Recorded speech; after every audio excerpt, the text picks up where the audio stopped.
달려서 1등과 2등과 3등으로 들어온 아이들은 선생님이 한쪽에 딱 쓰게 하고, 나머지 열심히 달렸지만은 4등 이후에 들어온 아이들에게는 참가상이라는 명목으로 공책 한 권씩을 주며 혹은 연필 한 자리를 쥐어준 다음에 자리로 돌아가게 됩니다. 똑같은 상을 받아도 아이들의 반응은 완전히 다른 것을 보게 되지요. 1등한 아이가 상을 받았을 때는 기쁜 마음으로 그 상을 가지고 기다리고 있었던 엄마 아빠한테 달려갑니다. 그러면서 말하죠. 엄마, 나 1등 받았어 하면서 좋아하게 되는데, 같이 뛰었지만 참가상을 받은 아이는 한 손에 공책 하나는 들고 들어오긴 하지만 얼굴이 시무룩합니다. 울상을 지으면서 고개를 푹 숙인 채 마치 실패한 사람처럼 부모에게 돌아오게 된다는 것이죠. 상에는 차이가 있을 뿐 참가상이든 1등상이든 모두가 다 같은 상이고 다 뛴 사람에게 주는 상품인데, 받는 아이의 마음에 따라서 그 기쁨의 정도가 차이가 있는 것을 보게 됩니다. 사실 초등학교 운동회 때요, 1등상 받았다고 사실 대단한 거 주는 게 아닙니다. 1등한테는 공책 4권 더 주는 것이고, 참가한 아이에게는 공책 1권 주는, 사실 공책 몇 권 차이밖에 없지만 아이들이 느끼는 그 상에 대한 기쁨의 차이는 하늘과 땅 차이라는 것을 우리는 보게 됩니다. 왜 특별상을 좋아하고 참가상은 별로 좋아하지 않을까요? 그것은 특별상은 나만 받는 상이라고 느껴지기 때문에 좋아하는 것이고, 참가상이라는 것은 말 그대로 모두가 다 받는 상, 다수가 받는 상이기 때문에 나도 받고 너도 받고 얘도 받고 다 받는 것이기 때문에 그 상은 받아도 기쁨이 덜하다라는 것입니다. 만약에 달리기 했던 모든 아이들에게 1등으로 들어왔던 꼴찌로 들어왔던지 간에 야, 너희는 다 1등이라고 얘기하고 1등이라고 써있는 상을 주게 된다면은 과연 이 아이들은 다 기뻐할까요? 그렇지 않다라는 것이죠. 1등이라고 상에 붙여놔도 사실 그거는 모두가 다 받는 참가상이 되어버립니다. 따라서 우리라는 상이라는 것을 그 자체 감사하기보다는 내가 받는 그 상의 가치를 주변과 비교해서 우리는 그 감사의 정도를 결정하는 심리가 있다는 것이죠. 여러분, 우리는 하나님으로부터 많은 상을 받은 사람들이라는 사실을 여러분 기억하십니까? 하나님으로부터 우리가 받은 그 상, 그것을 성경은 은혜라고 얘기를 합니다. 하나님의 은혜를 나눌 때에 크게 2가지로 구분해서 이야기할 수가 있어요. 첫 번째는 보통 은혜라고 얘기합니다. Common Grace라고 얘기해요. 또 하나는 특별 은혜가 있습니다. Special Grace가 있습니다. 보통 은혜라는 것은 무엇일까요? General Grace, Common Grace라고 얘기를 하는데, 이 땅에 있는 모든 사람들에게 예외 없이 베풀어 주시는 하나님의 은혜가 보통 은혜입니다. 마태복음 5장 45절에 보면은 이같이 한즉 하늘에 계신 너희 아버지의 아들이 되리니 이는 하나님이 그 해를 악인과 선인에게 비추시며 비를 의로운 자와 불의한 자에게 내려주심이라 라고 말씀합니다. 하나님께서 내려주시는 태양빛, 그 태양빛은 선한 사람이든지 혹은 악한 사람이든지 누구에게나 하나님의 해는 비춰주시고, 가뭄 중에 내리는 빗줄기는 가난한 사람이든 부유한 사람이든 선한 사람이든 악한 사람이든지 간에 하나님의 그 빗줄기는 가뭄 중에 모든 사람에게 내려주신다라는 것입니다. 다시 말해서 우리가 숨쉬는 공기, 내가 마시는 물, 또 따뜻한 태양, 이 모든 것은 다 하나님이 우리에게 주시는 은혜인 줄 믿으시기 바랍니다. 누구나 24시간이라는 하루를 살아갑니다. 착한 사람은 24시간을 살아가고 악한 사람은 14시간을 살아가지 않습니다. 모든 사람에게 다 하나님께서는 하루라는 시간을 주신 것, 믿는 자들이나 믿지 않는 자들에게 주시는 하나님의 보통 은혜, 보편적인 은혜라는 것이죠. 반면에 특별 은혜가 있습니다. 특별 은혜는 무엇일까요? 이것은 믿는 자들에게만 주시는 하나님의 은혜입니다. 에베소서 2장 8절에 말씀하고 있어요. 너희는 그 은혜에 의하여 믿음으로 말미암아 구원을 받았으니 이것은 너희에게서 난 것이 아니요 하나님의 선물이다 라고 말합니다.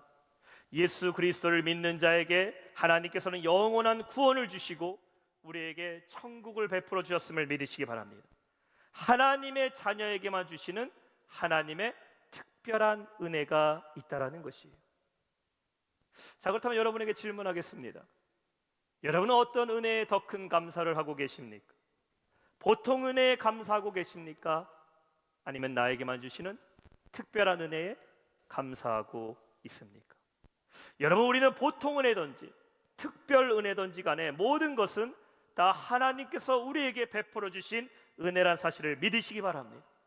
그리고 우리는 그 모든 은혜에 감사해야 되는 것입니다. 그래서 데살로니가전서 5장 18절은 말씀하고 있어요.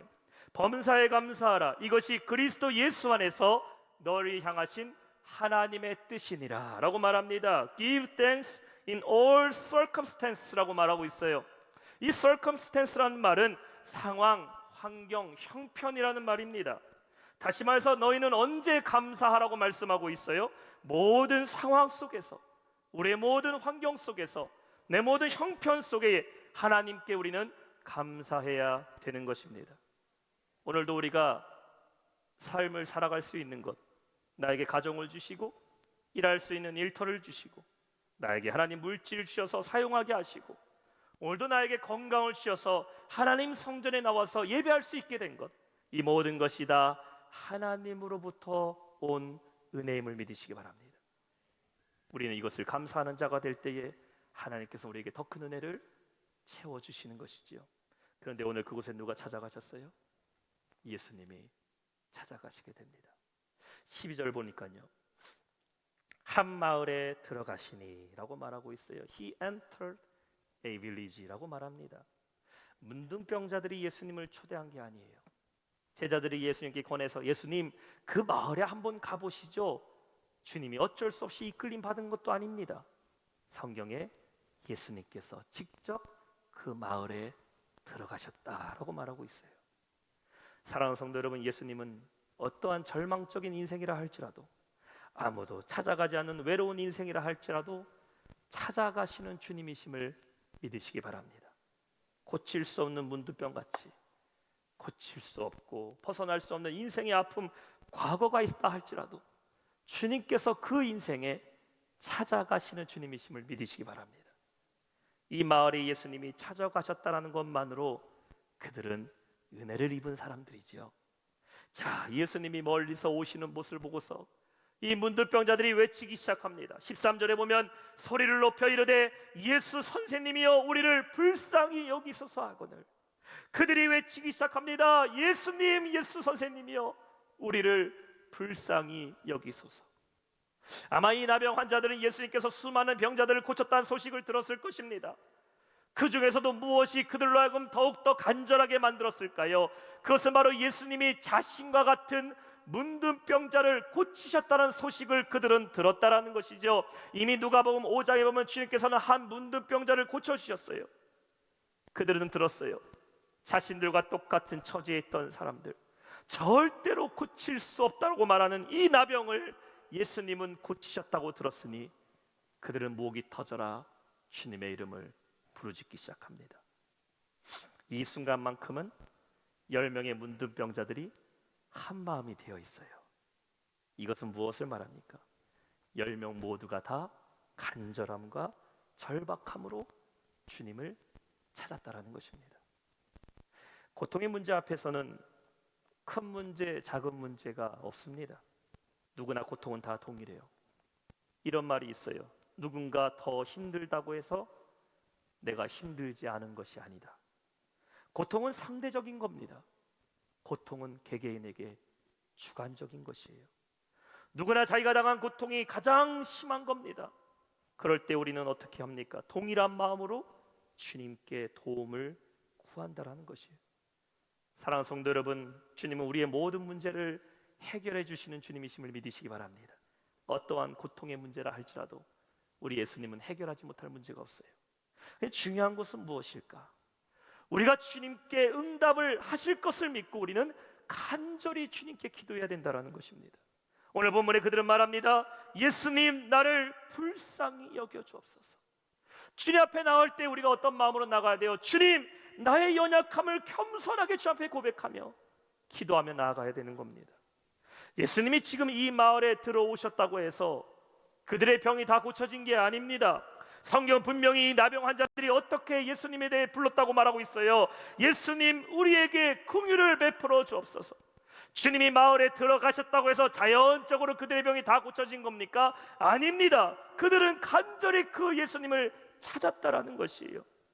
만약에 주님이 오셨음에도 그들이 찾지 않았다면, 예수님이 그 마을에 오셨음에도 그들이 예수님을 부르짖지 않았다면 아무런 변화가 일어나지 않았다라는 것이죠.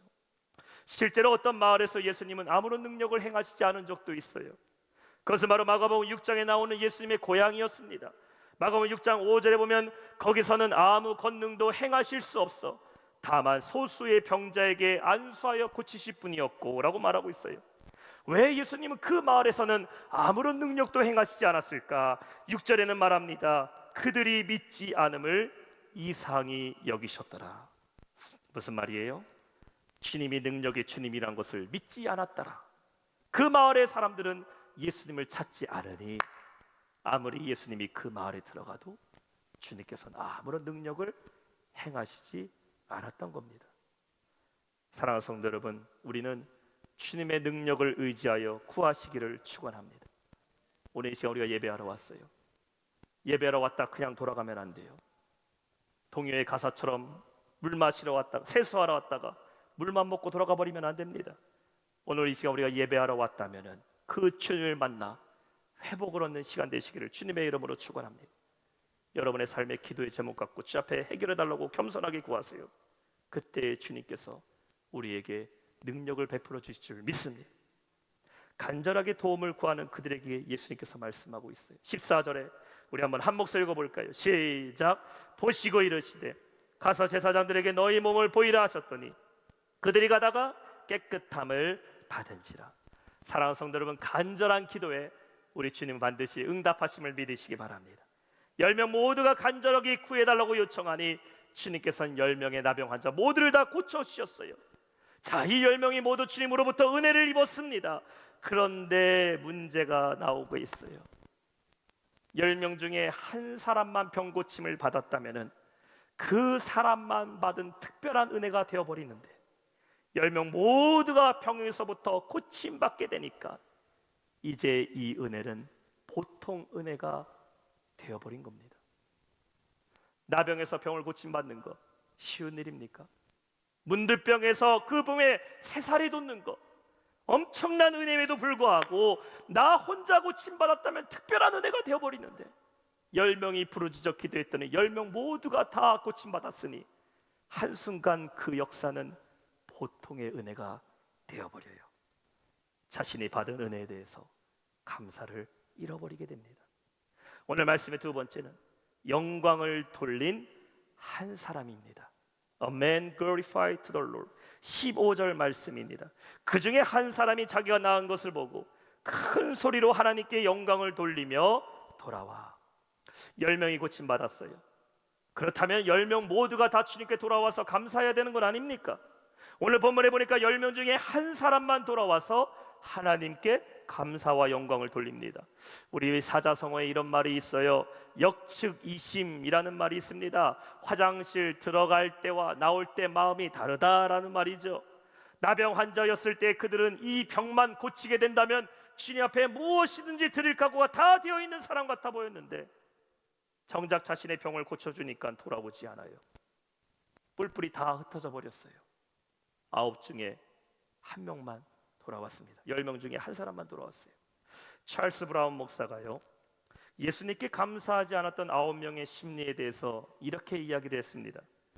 첫 번째 사람은 병이 진짜 나은 것인지 아닌지 확인하느라 감사하지 못했고, 두 번째 사람은 병이 낫긴 했지만 다시 재발할지 모르니까 감사하지 못했고, 세 번째 사람은 더러운 옷도 갈아입고 목욕도 깨끗이 하고 집도 정리하고 천천히 예수님 찾아뵈려고 감사하지 못했고, 네 번째 사람은 이제 보니까 내가 문둥병이 아니었던 것은 아닌가, 오진이었다는 생각에 감사하지 못했고, 다섯 번째 사람은 약간 나은 정도라고 겉에 있는 부스럼은 떨어져도 내 속에는 아직 문둥병이 있다라는 생각에 감사하지 못했고, 여섯 번째 사람은 일단 제사장에게 보여줘서 다 나았다는 거 완전히 인정받은 후에 기분 좋아서 길거리를 돌아다니다 감사하지 못했고, 일곱 번째 사람은 주님께서 나를 위해 특별히 애쓰신 것이 별로 없어 보였기 때문에 감사하지 못했고, 여덟 번째 사람은 이러한 것은 의사나 랍비도 누구라도 할 수 있는 일인데 굳이 예수님이 얘기했다고 감사해야 되는가 감사하지 않았고, 아홉 번째 사람은 사실 나는 이미 회복하고 있는 과정이었고 나을 때가 되었기 때문에 저절로 나았다고 생각하기 때문에 감사하지 못했을 것이다라고 말합니다. 물론 이것은 감사하지 않은 자들의 이유를 나름대로 생각한 것이에요. 근데 여러분 한번 생각해 보세요. 우리의 삶에 이러한 것들 때문에 감사하지 못하고 있지는 않느냐라는 것입니다. 15절 후반절에 돌아온 한 사람이 어떻게 합니까? 큰 소리로 하나님께 영광을 돌리며 돌아와라고 말하고 있어요. 아까 13절과 대조되는 상황 아니에요? 13절에서 그들은 어떻게 했습니까? 예수님께 큰 소리로 외쳤어요. 주님, 우리를 불쌍히 여겨 주옵소서. 똑같이 큰 소리로 외쳤는데 15절에는 불쌍히 여겨달라고 큰 소리로 외쳤는데 15절에 와서는 한 사람만 돌아와서 큰 소리로 하나님께 감사의 영광을 돌리고 있습니다. 여러분의 기도 소리는 이렇지 않습니까? 문제를 만나면 주 앞에 도와달라고 큰 소리로 부르짖어요. 어려운 일 만나면, 다급한 문제 만나면 주님 나 좀 살려달라고, 주님 이 문제 해결해달라고 밤이고 낮이고 매달리면서 큰 소리로 주님께 도와달라 기도합니다. 근데 이제 그 문제가 해결됐어요. 삶이 평안해졌어요. 걱정 근심 없어졌어요. 이럴 때도 여러분 여전히 여러분의 기도 소리는 크게 외치고 있습니까? 간절해요? 큰 소리로 주님께 감사의 고백하고 있습니까? 아니면 간절함과 감사의 소리는 점점 작아지고 들리지 않을 정도로 약해져 있지 않느냐라는 것이에요. 하나님께서 왜 우리에게 고난을 주실까? 고통 없는 삶, 고난 없는 삶을 살기로 원하지만 우리의 삶의 순간순간마다 하나님 우리에게 기도할 제목을 주셔요. 근데 가만 생각해 보면요, 여기에 분명한 하나님의 목적이 있고 은혜가 있습니다. 왜 그럴까? 하나님은 우리로 하여금 감사를 잃어버리지 말라고, 주님을 향한 그 간절한 기도를 멈추지 말라고 하신 것 아닙니까? C.S. 루이스 목사는 말했어요. 고난은 하나님의 메가폰이다 라고 말했어요. 여러분, 고난 중에 우리는 하나님을 크게 찾는 것이고 고난을 통해 우리는 하나님의 음성을 더 가까이에서 크게 들을 수 있다는 것이에요. 왜 성경은 돌아오는 한 사람에 대해서 말하고 있을까? 여기에 그들을 고치신 주님의 목적을 말하고 있는 겁니다. 그가 돌아와서 무엇을 했어요? 15절 후반절에 하나님께 영광을 돌렸다라고 말하고 있습니다. 여러분, 주님께서 우리에게 행하시는 모든 일은 다 하나님의 영광을 위해 행하시는 것임을 믿으시기 바랍니다. 고린도전서 10장 31절 말씀 보세요. 그런즉 너희가 먹든지 마시든지 무엇을 하든지 다 하나님의 영광을 해라. All for the glory of God. 모든 것을 다 하나님의 영광을 위해 하라고 말씀하고 있어요. 내 영광 아닙니까? 내 자랑이 아닙니다. 하나님의 영광이 되어야 된다는 것이에요. 10명 중에 한 사람만 영광을 돌리러 돌아왔어요. 여러분은 어디에 속해 계십니까? 우리는 하나님께 영광 돌리는 그 한 사람 되기를 주님의 이름으로 축원합니다. 나의 삶이 하나님의 영광이 될 때 하나님께서 우리의 삶을 그의 영광으로 채워주실 줄 믿습니다. 말씀의 세 번째, 구원받은 한 사람입니다. A man saved by the faith. 자, 우리 19절 말씀 믿음으로 힘차게 함께 고백합시다. 19절 시작. 그에게 이르시되 일어나가라, 내 믿음이 너를 구원하였느니라 하시니라. 아멘. 병을 고침받은 10사람 모두 병 고침받았습니다. 근데 오늘 구원은 누구에게 임했습니까? 한 사람만 구원을 받게 되지요. 자, 우리가 여기서 병을 고침받았다라는 것과 구원을 받았다라는 것의 차이를 생각해 보아야 됩니다. 놀이공원에 가게 되면요, 자유이용권이 있는가 하면은 연간 회원권이라는 것이 있어요. 말 그대로 자유이용권은 그날 하루만 실컷 사용하는 겁니다. 그래서 옛날에 저도 친구들과 수학여행 가면요, 그때는 자연농원이었습니다. 자연농원 기억하시죠? 에버랜드 전에 자연농원이었어요. 그래서 그날 수학여행 가서 자유이용권 끊으면요, 친구들하고 이렇게 얘기했습니다. 야, 오늘 하루 뽕을 뽑자. 내일이 없는 사람처럼요. 자유이용권 그때 이렇게 팔찌로 딱 매주면요, 그거 갖다가 내일 없는 것처럼 열심히 그냥 놀이공원을 뛰어다니기 시작합니다. 하나라도 더 타려고 그냥 하나 끝나면 잽싸게 달려가서 야 밤바카 타러 가자, 바이킹 타러 가자, 그냥 정신없이 뛰어다녔던 기억이 있어요. 근데 친구들 중에서요, 그래도 집이 좀 사는 친구들이 꼭 있었습니다. 얘네들은요 자유이용권이 없어요. 목에다 이런 카드 같은 거 메고 왔어요. 이건 뭐냐? 연간 회원권. 얘네들은요 뛰지 않습니다. 그날 타고 싶은 것만 타요. 공감하시죠? 그러면서 얘기합니다. 아, 나는 괜찮아, 난 내일 또 오면 돼. 자유이용권 끄는 저는 내일이 없는 사람인데 연간 회원권 갖고 있는 친구들은요 뛸 것도 없어요. 오늘 몇 개 타다가 에이, 애들 많으면 난 내일 모레 혹은 주말에 엄마 아빠랑 또 오면 된다고. 야, 얼마나 여유가 있는지. 10명이 주님으로부터 은혜를 받았어요. 병을 고침받았어요. 그러나 그들은 영원한 질병에서 고침받은 것이 아닙니다. 사람에게 있는 질병이 나병밖에 없어요? 아닙니다. 수많은 질병이 있어요. 삶에는 더 많은 여러 가지 문제들이 있습니다. 어쩌면 나병을 앓고 있을 때는 이것만 걱정하고 살았는데 이제 병 고침 받았으니 그들은 먹고 살 걱정해야 됩니다. 건강은 해줬는데 그들의 삶은 여전히 궁핍 가운데 있어요. 새로운 질병을 만날 수도 있어요. 그러나 문제는 뭐예요? 그들은 자유이용권, 더 이상 은혜가 없습니다. 그러나 돌아오는 이 한 사람은 무엇을 얻게 됐어요? 하나님의 자녀가 되는 구원을 얻게 되었음을 믿으시기 바랍니다. 이 구원은 한 번만 있는 것 아니에요. 구원은 영원한 것임을 믿으시기 바랍니다. 구원을 받으면 이 땅에서뿐만 아니라 우리는 저 천국에서도 영원히 살 수 있는 최고의 구원, 하나님의 자녀가 되는 구원을 얻게 되었는 것입니다.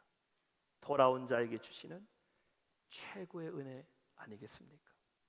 오늘 본문의 말씀은 우리에게 이 구원을 얻은 자가 되라고 말씀하고 있는 것이에요.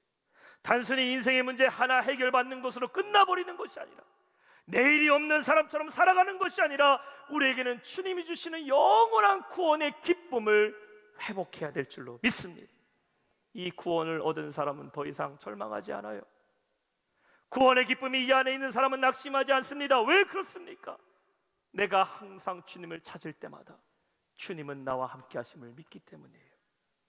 오늘날 신앙인들 중에서도, 구원받은 자들 중에서도 이 구원의 기쁨을 잃어버린 채 살아가는 사람들이 너무나 많이 있어요. 반복되는 인생의 문제를 만나면 낙심합니다. 절망해요. 한 문제 해결하면 또 다른 문제에 넘어집니다. 이 문제 해결하면 또 다른 문제에 좌절하고 있어요. 여러분, 주님은 우리에게 이러한 구원을 주신 것이 아니에요. 일시적 기쁨을 주신 것이 아니라 예수 안에는 영원한 기쁨이 있음을 믿으시기 바랍니다. 요한복음 4장 14절 말씀 우리 한번 한 목소리 읽어봅시다. 시작. 내가 주는 물을 마시는 자는 영생하도록 솟아나는 샘물이 되리라. 아멘. 여러분, 주님 주시는 기쁨은 영원한 기쁨입니다. 구원의 기쁨은 변치 않는 기쁨이에요. 시편 51편 12절에 말씀합니다. 주의 구원의 즐거움을 내게 회복시켜 주시고 자원하는 심령을 주사 나를 붙들어 주소서. 돌아온 자에게 주시는 주님의 큰 은혜는 바로 그에게 구원의 기쁨을 주신 겁니다. 오늘 이 예배 가운데 여러분 안에 이 구원의 기쁨이 회복되기를 주님의 이름으로 축원합니다. 아직 주님께 돌아오지 못한 분들, 이 시간 여러분 삶을 예수님을 나의 구주로 모셔드리시기 바랍니다. 주님이 이 시간 여러분 가운데 찾아오셨어요. 성령으로 임하셨어요. 예수님 믿고 구주로 영접하는 자, 주님께서 그 안에 영원한 기쁨을 주심을 믿으시기 바랍니다. 주님 모셔드리세요. 그리고 우리 구원받은 성도들, 여러분 구원의 기쁨을 회복하셔야 돼요. 우리 찬양의 가사같이 그 구원의 기쁨 다시 회복시키시며 변치 않는 마음 내 만에 주소서. 인생의 문제 하나 해결받을 때는 그렇게 기뻐하면서 내가 예수 그리스도 은혜로 말미암아 구원받은 그 사실에는 여러분 얼마나 기뻐하며 살아가고 있습니까? 구원받은 것보다 더 큰 은혜가 어디 있고, 구원받은 것보다 더 스페셜한 그레이스, 특별한 은혜가 어디 있습니까? 어느새 그것이 보편 은혜가 되어버렸어요. 어느새 그것이 내 물질과 삶의 문제 하나 해결해서 얻는 기쁨보다 더 약한 기쁨이 되어버렸습니까? 그러면 안 됩니다. 감사는 은혜에 비례해서 받은 은혜만 계수하고 있으면 안 돼요. 구원의 기쁨으로 날마다 감사하며 살아가는 우리 모든 영락의 성도 되시기를 주님의 이름으로 축원합니다. 오늘 말씀 맺겠습니다.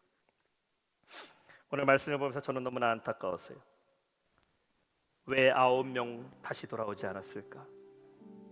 그들이 돌아오게 됐다면 문득병으로 고침받는 것보다 훨씬 더 중요하고 반드시 고쳐야 되는 그 영혼의 병을 고쳐받을 수 있었을 텐데 9명은 돌아오지 않았습니다.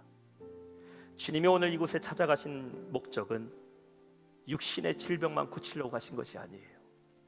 그들의 영혼을 구원하시기 위해서 오늘 찾아가셨는데 그들은 깨닫지 못했습니다.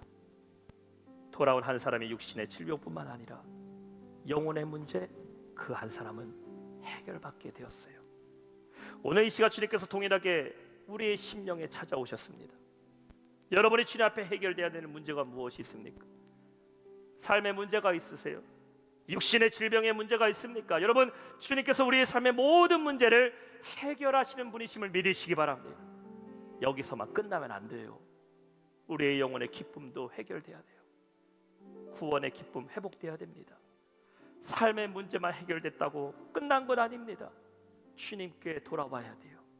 여러분의 모든 삶이 하나님의 은혜임을 깨달아야 됩니다. 그리고 주님께 영광을 돌리세요. 고통의 문제 앞에서는 하나님 나 좀 알아달라고, 인생의 문제 앞에서는 하나님 나 좀 해결해달라고 외치면서 이 모든 것이 다 하나님의 영광이시라는 것을 인정하세요라고 말하면은 여러분 침묵하고 계신 건 아닙니까? 그럼에도 감사라는 이 말에는 입술을 굳게 다문 채 조용하고 있지는 않습니까? 그럼 여러분은 여전히 문제가 해결된 게 아닙니다. 이 시간 우리의 삶을 주님께 맡기세요. 모든 것이 다 하나님의 은혜이고 하나님의 영광이라는 사실을 고백하시기 바랍니다. 솔라데오 글로리아, 오직 하나님께 영광으로 모든 것이 하나님의 은혜임을 고백하며 나아갈 때에 주님께서 우리의 삶의 영원한 기쁨으로 채워주실 줄 믿습니다.